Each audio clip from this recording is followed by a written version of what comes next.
नमस्कार विद्यार्थी मित्रांनो, आज आपण एक नवीन सिरीज या ठिकाणी चालू करणार आहोत. क्वेश्चन पेपरचे जे काही ऑब्जेक्टिव्ह असतात, हे ऑब्जेक्टिव्हचे डिस्कशन होणं महत्त्वाचं आहे. 20 मार्क्ससाठी पहिला क्वेश्चन म्हणजे ऑब्जेक्टिव्ह टाईप क्वेश्चन असतो.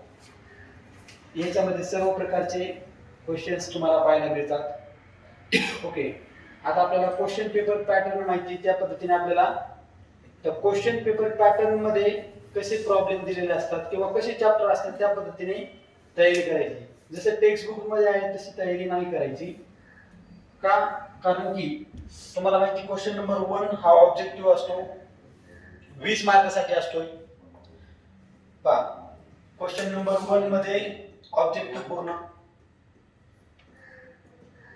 ओके, आता 20 मार्क्ससाठी असणार. क्वेश्चन नंबर 2 ऍडमिशन, ठीक आहे, किंवा रिटायरमेंट असतो. आता आधी ऍडमिशन आणि रिटायरमेंटचा क्वेश्चन घेणार. म्हणजे क्वेश्चन नंबर 2 मध्ये ऍडमिशन आणि रिटायरमेंट हे दोन चॅप्टर आहेत. या दोन चॅप्टरच्या आधी आपण ऑब्जेक्टिव्ह घेऊ. त्याच्यानंतर क्वेश्चन नंबर 3 मध्ये डिझोल्युशन असतो. नंतर डिझोल्युशनचा आपण क्वेश्चन घेणार आहेत. नंतर बिल ऑफ एक्सचेंजचे क्वेश्चन, ऑब्जेक्टिव्ह टाइप क्वेश्चन घेणार आहेत.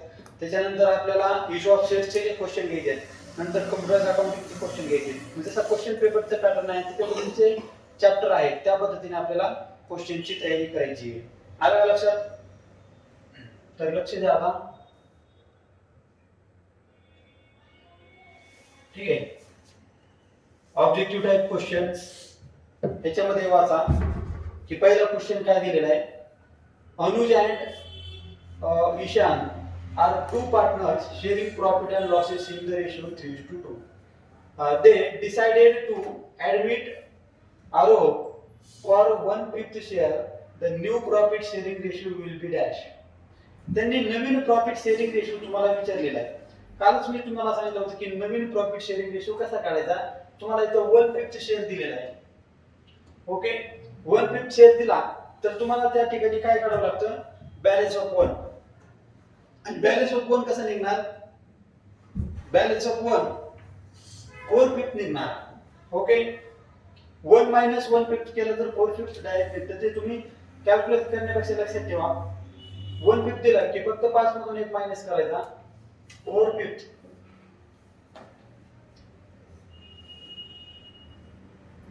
ठीक आहे, balance of 1 is equal to 4/5 राहणार. आता बॅलन्स ऑफ 1 ला इंटू जर आपण इंटू ओल्ड रेशियो केला तर तुम्हाला नवीन रेशियो मिळतो. ठीक आहे, आता त्यांचा ओल्ड रेशियो दिला 3:2. ओके, ओल्ड रेशियो किती दिला 3:2. मग आता नवीन रेशियोचा फॉर्म्युला काय, न्यू रेशियो. तोंडी काढता येते तिथं काय अवघड नाही. New ratio equal to balance of 1 into old ratio. आता बॅलन्स ऑफ 1 तुम्हाला माहिती 4/5 इंटू ओल्ड रेशियो काय 3/5, कारण 3 आणि 2 5 होतात. ठीक आहे, 4/12 आणि हे 25. समजलं का? हा पहिल्या पार्टनरचा निघाला. दुसऱ्या पार्टनरचा काय असणार, 4/5 जसं तसं बॅलन्स ऑफ 1 इंटू त्याचा रेशियो काय दुसऱ्याचा 2/5, 4 आणि 8 आणि हे 25. म्हणजे पहा, एकाचा निघाला 12, दुसऱ्याचा निघाला 25. म्हणजे 20 ची भरती झाली. मग 5 शिल्लक राहतात. म्हणजे तिसऱ्याचं काय येणार 5/25. म्हणजे न्यू रेशियो येणार 12/8/5. 12/8/5 हे पहिलंच उत्तर आहे. समजलं का कसं काढला ते? लक्षात ठेवा. किंवा याचा तिसऱ्याचा तुम्हाला शेअर दिलेला असतो 1/5. 1/5 ला जर याच्या लाईन मध्ये बसायचं असेल, बेस 25 आणायचा असेल 5 चा, तर किती मल्टिप्लिकेशन करावं लागेल 5 ने. 5 ने जर मल्टिप्लिकेशन केलं तर शेवट खाली 5 येतात आणि वर देखील 5च येतात. ठीक आहे, म्हणजे त्यांचा रेशो काय होतो 12:8:5. असा त्यांचा रेशो होतो. म्हणजे उत्तर पहिलं बरोबर आहे. समजलं का? पहा, आता दुसरा क्वेश्चन पहा, त्याच्यामध्येच काय दिलाय तो पहा. Excess of proportionate capital over actual capital represents. आता तुम्हाला एक्सेस दिलाय proportionate capital over actual capital पेक्षा प्रोपोर्शनेट कॅपिटल जर जास्त असेल तर त्याला कोणते कॅपिटल म्हणतात. ठीक आहे, म्हणजे तुमचं आलेलं कॅपिटल जास्त आहे आणि तुमचं सुरुवातीचं कॅपिटल कमी आहे, म्हणजे तुमचा तिथं काय झाला, सरप्लस झाला. बरोबर आहे का? म्हणजे शिल्लक राहिलेलं कॅपिटल जास्त आहे. ठीक आहे. अगोदरचं कॅपिटल ऍक्च्युअली कमी होतं, म्हणजे सरप्लस कॅपिटल त्याला म्हटलं जातं. हा प्रश्न तुम्हाला आला होता एक्झाम मध्ये, ठीक आहे, लक्षात ठेवा. त्याच्यानंतर पुढे जर पाहिलं त्याचं उत्तर हे B. Dash is credited when unrecorded asset is bought into business. Bought म्हणजे खरेदी करणे. बिझनेस मध्ये आपण अनरेकॉर्डेड ऍसेट जर खरेदी केले तर कोणतं अकाउंट क्रेडिट होणार? पार्टनर्स कॅपिटल अकाउंट क्रेडिट कसं होईल? रिव्हॅल्युएशन अकाउंट क्रेडिट होणार. अनरेकॉर्डेड ऍसेट जर आले तर फायदा झाला ना. एक इफेक्ट कुठं झाला? ऍसेटला, बरोबर आहे. ऍसेट मध्ये वाढ. दुसरा इफेक्ट कुठं होणार? क्रेडिटला, म्हणजे रिव्हॅल्युएशन अकाउंटच्या क्रेडिट साइडला. कारण इथं बॅलन्स शीटच्या क्रेडिटला तर नाही होणार. बॅलन्स शीटची क्रेडिट साइड नसते, तिला वेबसाईट असते. लायबिलिटीला इफेक्ट नाही होणार. ट्रेडिंग अकाउंट आहे का तिथं? नाही. पार्टनर्स कॅपिटलच्या क्रेडिटला नाही होणार. पार्टनर्स कॅपिटलच्या क्रेडिटला फक्त पार्टनरनं काय पैसे दिले तरच इफेक्ट होतो, अदरवाइज नाही. समजलं का?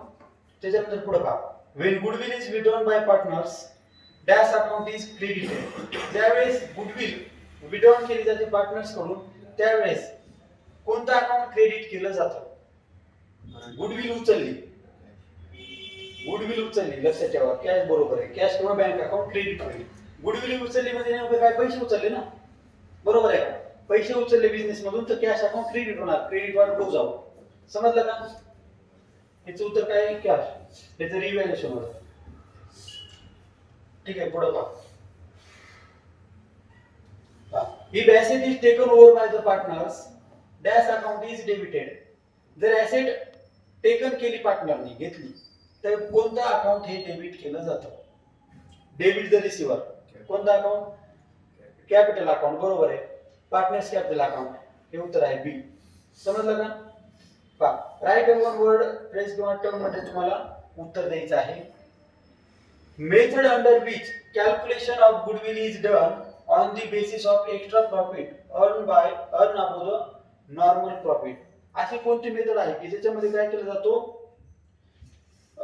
जे कॅल्क्युलेशन गुडविलचं केलं जातं done by basis extra profit. Extra profit आहे ना, तो अर्न केल्यानंतर आपण तो नॉर्मल प्रॉफिट करतो, त्याला म्हटलं जातं सुपर प्रॉफिट मेथड म्हणतात. त्याला लक्षात ठेवा. कोणती मेथड म्हणतात? Super profit method. म्हणजे जो तुमचा नॉर्मल प्रॉफिट आहे त्याच्यापेक्षा जर एक्स्ट्रा मिळत असेल प्रॉफिट आणि त्याच्याद्वारे जर गुडविल कॅल्क्युलेट केली जात असेल त्याला सुपर प्रॉफिट मेथड असं म्हणतात. ठीक आहे. हे फक्त ऑब्जेक्टिव्ह मध्ये येतं तुम्हाला. प्रॅक्टिकल मध्ये म्हणजे सोडवताना सुपर प्रॉफिट मेथडनी सोडवा असं काही नाही. आपण नॉर्मल प्रॉफिटनेच सोडवत असतो. म्हणजे की मागच्या वर्षीचा प्रॉफिट 4 वर्षात दिला जातो, त्याची ऍडिशन करायची आणि डिवाइड बाय 4 करायचा. ऍव्हरेज प्रॉफिट निघतो. ऍव्हरेज प्रॉफिटला इंटू 3 केलं किंवा 2 जे काय सांगतील ते केलं तर आपण तसा गुडविल काढतो. पण इथे एक्स्ट्रा प्रॉफिट जर मिळत असेल त्याला जर मेथड त्याला सुपर प्रॉफिट मेथड असं म्हणतात. पहा, an account open to adjust the new value of assets and liabilities of the time of admission of a partner. ज्यावेळेस एखाद्या पार्टनरचं ऍडमिशन होतं आणि त्यावेळेस आपण नवीन समजा ऍसेट असेल किंवा लायबिलिटीचे रिव्हॅल्युएशन करतो तर त्यासाठी कोणतं अकाउंट ओपन केलं जातं? रिव्हॅल्युएशनचं. ठीक आहे, लक्षात ठेवा. Reputation of business measures in the terms of money. काय म्हणतात? एकदम सोपं आहे. प्रत्येक चॅप्टर मध्ये हा प्रश्न येतोय. काय म्हणतात त्याला? रेप्युटेशन ऑफ बिझनेस म्हटलं की फक्त गुडविल असणार, लक्षात ठेवा.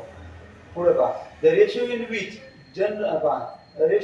General reserve is distributed to the old partners. Old पार्टनरला जनरल रिझर्व काय केला जातो? डिस्ट्रीब्यूट केला जातो. त्याचे कोणता रेशिओ असतो? ओल्ड प्रॉफिट शेअरिंग रेशिओ, बरोबर आहे का नाही? ओल्ड रेशिओ म्हटलं तरी चालतो किंवा ओल्ड प्रॉफिट शेअरिंग रेशिओ म्हटलं तरी चालतो, लक्षात ठेवा. पुढे काय? Name of method of the treatment of goodwill where new partners will bring his share of goodwill in cash. अशी कोणती मेथड आहे की ज्याच्यामध्ये गुडविल काय केली जाते? न्यू पार्टनर आणतो आणि त्या शेअरने काय केलं जातं? गुडविल इन कॅश मध्ये आणतो. त्याला कोणती मेथड म्हणतात? अशी कोणती मेथड आहे की ज्याच्यामध्ये नवीन पार्टनर असतो, ठीक आहे, आलेला, तो गुडविल कशामध्ये आणतो? कॅश मध्ये. ठीक आहे, कॅश मध्ये आणतो. मग ते कोणती मेथड म्हणतात? त्याला प्रीमियम मेथड म्हणतात, बरोबर आहे का? म्हणजे एक्स्ट्रा पैसे, प्रीमियम मेथड, लक्षात ठेवा. त्याच्यानंतर पुढे काय दिले पहा. The proportion in which old partners make a sacrifice. असा कोणता प्रोपोर्शन असतो म्हणजे रेशो असतो की ज्याच्यामध्ये ओल्ड पार्टनर सॅक्रिफाईस करतात? Sacrifice ratio. ठीक आहे, काय काय उत्तर तेच असतात, फक्त थोडं प्रश्न समजून घेणं गरजेचं आहे. Capital employee into NRR divide by 100. Capital employee झाला होता, कॅपिटल एम्प्लॉई इंटू NRR म्हणजे काय, नेट रेट ऑफ रिटर्न. ठीक आहे, कॅपिटल एम्प्लॉय तुम्ही जितकं कॅपिटल एम्प्लॉय केलं म्हणजे इन्व्हेस्ट केलं बिझनेस मध्ये, त्याला net rate of return multiplication केलं, डिवाइड 100 केलं, पर्सेंटेज एक निघतो. ठीक आहे, त्याला कोणता हे म्हणतात, कोणता प्रॉफिट म्हटला जातो लक्षात. कॅपिटल एम्प्लॉय जितकी इन्व्हेस्टमेंट केली, नेट रेट ऑफ रिटर्न म्हणजे तुम्हाला जितका काय लाभ झालाय, रिटर्न मिळाला, त्याला 100 केलं तर नॉर्मल प्रॉफिट तुमचा मिळतो. लक्षात ठेवा. पुढे पहा, an account which is debited when the partners taken over the asset. असे कोणते ऍसेट असते की जी डेबिट केली जाते ज्या वेळेस पार्टनर्स टेक ओव्हर करतो ऍसेट. कोणते असते सांगा बरं, किंवा कोणता अकाउंट असतो, कोणता अकाउंट असतं, असं कोणता अकाउंट आहे की जे डेबिट केले जाते ज्यावेळेस झाला होता प्रश्न वरच झाला होता, कॅपिटल अकाउंट. बरोबर आहे का. त्याच्यानंतर पहा, पार्टनर्स कॅपिटल अकाउंट डेबिट केलं जातं, समजतंय का. ज्यावेळेस त्यानं ऍसेट घेतली त्याचा अकाउंट काय होणार, डेबिट. मग क्रेडिट कोणता अकाउंट होणार, पार्टनर्स कॅपिटलच का. क्रेडिट पण तेच आणि डेबिट पण तेच होणार. पार्टनर्स कॅपिटल डेबिट झाला, क्रेडिट कोणतं होईल. मग तुम्हाला एक प्रश्न असा पण विचारू शकतात ना, ऍसेट जर पार्टनर क्रेडिट अकाउंट कोणतं होईल, इतर काय डेबिटेड अकाउंट कोणतं होईल, तिथे क्रेडिटेड अकाउंट कोणतं होईल असं विचारतील, त्यावेळेस यायला पाहिजे. आपण रिअलायझेशन मधला नाही, ऍडमिशन मधला. तिथं जर डिझोल्युशन मध्ये असतं ना मग रिअलायझेशन अकाउंट क्रेडिट होईल, बरोबर आहे. पण इथं काय होणार आहे, ती जी ऍसेट आहे ना ती ऍसेट कमी होईल ऍसेट साईड मधून, मग ऍसेट साईड मधून मायनस होईल, किंवा त्या ऍसेट साईडच्या क्रेडिटला इफेक्ट होईल. समजा मशिनरी घेतली त्याने तर पार्टनरच्या डेबिटला आणि मशिनरी अकाउंटच्या क्रेडिटला इफेक्ट होतो. लक्षात ठेवा. किंवा ऍसेट मधून मायनस होतो तो इफेक्ट. पुढे पहा, profit and loss account balance ebbing and liability side of the balance sheet. Balance शीटची जर लायबिलिटी साइड दिसत असेल profit and loss account, profit and loss account balance शीटच्या लायबिलिटी साइडला दिसत असेल तर त्याला काय म्हटलं जातं. आता बघा, प्रॉफिट अँड लॉस अकाउंट आपल्याला दोन ठिकाणी दिसतं माहिती. एक लायबिलिटी साइडला पण कधी कधी प्रॉफिट अँड लॉस अकाउंट नाव तुम्हाला दिसतं, कधी ऍसेट साइडला प्रॉफिट अँड लॉस अकाउंट नाव दिसतं. तर अशा ठिकाणी त्याला काय म्हटलं जातं, प्रॉफिट अँड लॉस अकाउंट जर लायबिलिटी साइडला दिसलं त्याला प्रॉफिट म्हणतात, आणि प्रॉफिट अँड लॉस अकाउंट जर ऍसेट साइडला दिसलं त्याला लॉस म्हणतात. लक्षात ठेवा. ऍसेट साइडला डेबिट बॅलन्स असतं आणि लॉसचं देखील डेबिट बॅलन्स असतं, म्हणून प्रॉफिट अँड लॉस अकाउंटचं नाव जर तुम्हाला ऍसेट साइडला दिसलं तर तो लॉस आहे, आणि प्रॉफिट अँड लॉस अकाउंटचं नाव तुम्हाला जर लायबिलिटी साइडला दिसलं तुम्हाला तो प्रॉफिट म्हणतात. तो प्रॉफिट न वाटलेला असतो म्हणजे त्याला अनडिस्ट्रीब्युटेड प्रॉफिट म्हणतात. समजलं का. नुसतं प्रॉफिट लिहिलं तरी चालतं. प्रॉफिट अँड लॉस अकाउंटचं बॅलन्स तुम्हाला जर लायबिलिटी साइड दिसलं त्याला प्रॉफिट किंवा अनडिस्ट्रीब्युटेड प्रॉफिट म्हणा. आता पहा, हा रेशो एकदम सोपा दिलाय formula, old ratio minus new ratio. कोणता रेशो असतो, सॅक्रिफाईस रेशो. ठीक आहे, हा फॉर्म्युला माहित पाहिजे तुम्हाला. आता एकदम सोपा प्रश्न आला, ट्रू फॉल्स मध्ये उत्तर द्यायचे तुम्हाला. New partners can bring capital in cash or kind. काय म्हणजे ट्रू आहे, नवीन पार्टनर्स कॅपिटल पैशामध्ये किंवा वस्तूमध्ये आणू शकतो, बरोबर आहे. त्याच्यानंतर when goodwill is paid privately to the partners it is not recorded in the books. Books मध्ये रेकॉर्ड केलं जात नाही. ट्रू आहे पण. ठीक आहे, प्रायव्हेटने जर त्याने समजा गुडविल आणली आणि प्रायव्हेट मध्येच दिली, प्रायव्हेट मध्ये ओल्ड पार्टनरला, समजलं का. मग अशा परिस्थितीमध्ये त्याचा रेकॉर्ड पार्टनर्स कॅपिटल मध्ये किंवा कुठेच लायबिलिटी साइडला ऍसेट साइडला कुठेच होणार नाही. बॅलन्स जे काही बिझनेसचं अकाउंट असेल त्याच्यामध्ये इफेक्ट होणार नाही. समजलं का. असं सांगितलंय. Gain ratio is calculated at the time of admission of partner. ठीक आहे, ज्यावेळेस गेन रेशियो कॅल्क्युलेट केला जातो ऍडमिशन ऑफ पार्टनर. ट्रू का फॉल्स आहे, फॉल्स आहे. गेन रेशियो नाही. गेन रेशियो कधी असतो, ज्यावेळेस रिटायरमेंट होते पार्टनरची त्यावेळेस गेन रेशियो, आणि ऍडमिशन मध्ये सॅक्रिफाईस रेशियो असतो. कारण ऍडमिशन मध्ये असतात अगोदर दोन आणि नंतर एक जण येतो, म्हणजे तीन झाले ना. मग अगोदरचे दोन लोकांना भेटत होता लाभ, तो आता तिघांना भेटणार, म्हणजे डिस्ट्रीब्यूट होणार आहे तो. म्हणजे पहिले जे दोन आहेत त्यांनी काहीतरी सॅक्रिफाईस केलेलं असतं त्या तिसऱ्यासाठी, म्हणून तिथे सॅक्रिफाईस रेशियो. आणि गेन रेशियो म्हणजे काय, अगोदर असतात तीन आणि एक गेला की मग त्यांचा फायदाच आहे ना राहिलेल्या दोघांचा, म्हणून तिथे गेन रेशियो. समजला का. पुढं revaluation of profit is distributed among all partners including new partner. बरोबर आहे. न्यू रिव्हॅल्युएशन प्रॉफिट डिस्ट्रीब्यूट केला जातो ऑल पार्टनरला. सॉरी रिव्हॅल्युएशन प्रॉफिट डिस्ट्रीब्यूट सर्व पार्टनरला, नवीन पार्टनरला नाही केला जात, फक्त ओल्ड पार्टनरला केला जातो. लक्षात ठेवा, ओल्ड पार्टनर दोघच असतात. रिटायरमेंट मध्ये देखील ओल्ड पार्टनरलाच केला जातो, पण तिथे ओल्ड पार्टनर तिघ असतात. समजलं का? दोन्हीकडे लक्ष ठेवायचा. जो काही रिव्हॅल्युएशन प्रॉफिट असेल ना, तो कोणाला डिस्ट्रीब्यूट केला जातो? ओल्ड पार्टनरला. ऍडमिशन मध्ये ओल्ड पार्टनर असतात 2 आणि रिटायरमेंट मध्ये असतात 3, डेथ मध्ये असतात 3. समजलं का? मग ओल्ड पार्टनरला डिस्ट्रीब्यूट होईल. इथं चुकीचं उत्तर आहे, फॉल्स आहे. New partner always bring his share of goodwill in cash. Naveen partner always bring फक्त शेअर आणतो गुडविल इन कॅश मध्ये. बरोबर आहे. हे देखील नवीन पार्टनरनी गुडविल आणावी कॅश मध्ये. ठीक आहे. आता पुढे पहा. when goodwill is written off, goodwill account is debited. ज्यावेळेस गुडविल अकाउंट काय केलं जाते? रिटर्न ऑफ केली जाते. रिटर्न ऑफ म्हणजे काय? कोडली जाते ती. ठीक आहे, लिहिलेली कोडली जाते. त्यावेळेस गुडविल अकाउंट काय केलं जाईल? डेबिट. इथे काय सांगितलंय?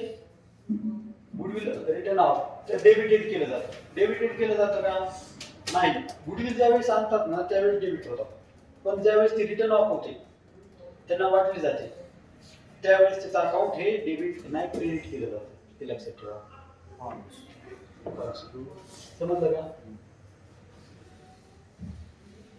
आणि नवीन पार्टनरने कॅश मध्ये गुडविल आणावे. हे देखील बरोबर आहे. ठीक आहे. आता पुढे पहा. New ratio minus old ratio is equal to sacrifice ratio. तुम्ही काय सांगाय? ट्रू का फॉल्स? आपण बरंच फॉर्म्युला पाहिला होता. फॉल्स आहे. ओल्ड मायनस न्यू जर असेल तर सॅक्रिफाइस रेशिओ होतो. इथे उलट सांगितलं त्यांनी. ठीक आहे. हा फॉर्म्युला कशाचा आहे? New minus old. हा फॉर्म्युला गेन रेशिओचा आहे. समजलं का? इथे गेन रेशिओ जर असतं तर बरोबर असतं, किंवा हे ओल्ड इकडे आणि न्यू जर इथे असतं तर मग बरोबर असतं, पण हे चुकीचं आहे. फॉल्स लक्षात ठेवा. Usually when a new partner is admitted in the firm, there will be an increase in the capital of the firm. ज्यावेळेस नवीन पार्टनर ऍडमिट होतो फर्म मध्ये त्यावेळेस काय होईल? कॅपिटल इन्क्रीज होईल फर्मचं. बरोबर आहे. हे देखील बरोबर आहे. अगोदर दोघांचं कॅपिटल असतं, तिसऱ्यामध्ये ऍड झाले त्याच्यामध्ये वाढच होणार आहे. ठीक आहे. Cash oblique bank account is credited when goodwill is return by the old partner. Cash किंवा अकाउंट, कॅश किंवा बँक अकाउंट काय होईल? क्रेडिट होईल ज्यावेळेस गुडविल ही विड्रॉन केली जाते ओल्ड पार्टनर्स कडून. ट्रू का फॉल्स? झालं होतं हे, वरच झालं होतं याच्यातच. ट्रू आहे. बरोबर आहे का? कारण कॅश उचलली, गुडविल उचलली म्हणजे कॅश उचलली. बरोबर आहे. कारण कॅश उचलली तर कॅश अकाउंटच्या क्रेडिट साईडला किंवा बँक अकाउंटच्या क्रेडिटला इफेक्ट व्हायला पाहिजे. त्यांनी काय सांगितलं? क्रेडिटेड करावे कॅश किंवा बँक अकाउंट. बरोबर आहे. ठीक आहे. आता फाइंड ऑड वन. हे तर सोपं असणार आहे. जनरल रिझर्व्ह क्रेडिटर्स, मशिनरी आणि कॅपिटल. मशिनरी, कारण तुम्हाला माहिती मशिनरी ही फक्त ऍसेटला, बाकी सगळे लायबिलिटी साईडचे घटक आहेत, किंवा बाकी सगळे क्रेडिटला किंवा लायबिलिटीला येणार. आणि हे कुठे येणार आहे? ऍसेट साईडला. Decrease in furniture, patents return of, increase in bills payable आणि आरडीडी रिटर्न ऑफ. आता हे महत्वाचं आहे. आरडीडी रिटर्न ऑफ का? बरोबर आहे तुमचं, पण उत्तर सांग. वेगळं वाटलं नाही, रिझल्ट माहित पाहिजे. 5 डिक्रीज काय सांगतो? Decrease in furniture. Furniture decrease झाल्यामध्ये लॉस आहे, ऍसेट कमी झाली, लॉस आहे. लॉस आपण कुठे घेणार? डेबिटला घेणार, रिव्हॅल्युएशन अकाउंटच्या. Okay. Patents return of, patents ऍसेटच आहे आपली, इंटँजिबल ऍसेट आहे, ती रिटर्न ऑफ झाली, कमी झाली, लॉसच आहे. Increase in bills payable, bills payable म्हणजे देण असतं आपल्याकडे, लायबिलिटी, लायबिलिटी वाढली ती देखील लॉसच आहे. लायबिलिटी वाढली चांगली गोष्ट आहे का नाही? लॉस आहे. पण आरडीडी म्हणजे आधीच पैसे तुमचे बुडण्याची शक्यता असतात आणि ते कमी झाले म्हणजे काय बुडणार आहे ना, बुडणारा समजा एखादा वाचला, बुडणारा व्यक्ती वाचला, चांगली गोष्ट आहे का नाही? म्हणजे इथं चांगली गोष्ट कोणती? RDD return of. आरडीडी कमी झाली, ती रिझर्व्ह फॉर डाउटफुल डेट्स होती, जी पैसे बुडण्याची शक्यता जास्त होती ती कमी झाली. समजलं का? म्हणजे ही चांगली गोष्ट आहे, बाकी सगळ्या वाईट गोष्ट असं म्हणू शकतो आपण, किंवा बाकी सगळे लॉस आहे हा प्रॉफिट आहे. ठीक आहे. Super profit method, valuation method, average profit method आणि फ्लक्च्युएटिंग कॅपिटल मेथड. आता कोणती मेथड याच्यामध्ये वेगळी सांगा? फ्लक्च्युएटिंग कॅपिटल मेथड ही कशाची असते? फिक्स कॅपिटल मेथड आणि फ्लक्च्युएटिंग कॅपिटल मेथड ही पार्टनर्सच्या ह्याच्याप्रमाणे असतात. जर करंट अकाउंट दिलं असेल तिथे फिक्स कॅपिटल मेथड असते आणि जिथं करंट अकाउंट नाही दिलं त्याला फ्लक्च्युएटिंग कॅपिटल म्हणतात. म्हणजे कॅपिटल मध्ये कमी जास्त होणार. हे बाकीचे सगळे ज्या मेथड आहेत ते गुडविल काढण्याच्या मेथड आहेत. समजलं का? Super profit method, valuation method आणि ॲव्हरेज प्रॉफिट मेथड, ह्या 3 मेथडने गुडविल काढली जाते. आणि ही मेथड पार्टनर्स साठी आहे, पार्टनर्स कॅपिटल साठी. समजलं का? अशा पद्धतीने. ठीक आहे. आता कॅल्क्युलेशन थोडे दिलेत. आता ए बी 2 पार्टनर्स आहेत आणि त्यांचा प्रॉफिट शेअरिंग रेशो काय सांगितलाय? 1:1 मध्ये इक्वल आहे. सी ऍडमिट होतो, तिसरा पार्टनर ऍडमिट होतो. ठीक आहे. आणि त्याला 1/4 शेअर मिळतो. B surrender 1/5. ठीक आहे. Of his sharing favourable C. Calculate the new profit sharing ratio. आता इथं न्यू प्रॉफिट शेअरिंग रेशो काढतात. आता ए सरेंडर करतो 1/4 आणि बी सरेंडर करतो म्हणजे त्यात करतो 1/5 चा. तर नवीन रेशो काय असतो?